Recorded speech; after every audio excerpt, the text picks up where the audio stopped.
ထိုင်းနန်းတွင်ဇလန်းတွဲတွေကပါမျက်စိကျရလောက်အောင်နန်းဆန်လွန်းသွားတဲ့မင်းသားနိုင်နိုင်ပရိသတ်ကြီးတို့ရေ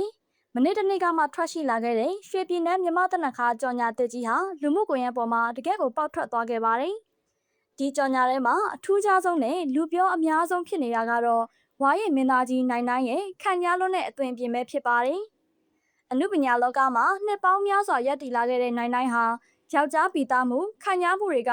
လူငယ်မင်းသားတွေဖြစ်တဲ့အောင်ရဲလင်းအလင်းရောင်ပိုင်တကွန်တို့နဲ့အပြိုင်တကြော့ပြန်ရေပန်းစားလာခဲ့တာပဲဖြစ်ပါတယ်။မြန်မာဆန်ဆန်နန်းဝင်နန်းစားတွေနဲ့နိုင်နိုင်ကိုမြင်တွေ့ရတာဟာရှေးခေတ်မင်းသားတစ်ပါးအသက်ဝင်လာသလားထင်မှတ်ရလောက်အောင်ကြက်တည်ရှိလွန်းလာပါတယ်။မြန်မာသနခါကိုလိမ့်ကြံထားပြီးတီကြီးလာတဲ့သူ့ရဲ့အမူအရာတွေကြောင့်စံပြအနုပညာရှင်တယောက်လိုတောင်ချီးကျူးခံနေရပါတယ်။အခုလိုမျိုးနိုင်နိုင်ရဲ့နန်းဆန်လွန်းတဲ့ပုံရိပ်တွေဟာပြည်ရင်းမှာနေမကပဲ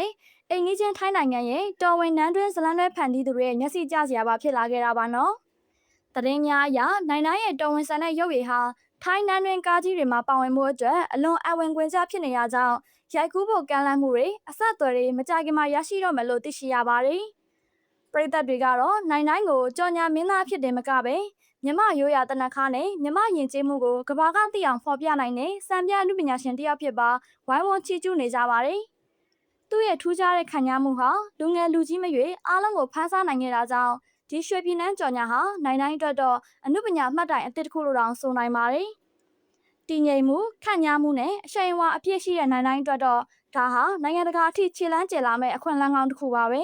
။ဒီတော့ပြည်သက်ကြီးတို့ရေမင်းသားနိုင်နိုင်ကိုထိုင်းနိုင်ငံရဲ့တော်ဝင်နန်းတွင်ကားကြီးတွေမှာမြင်စေချင်လားနော်။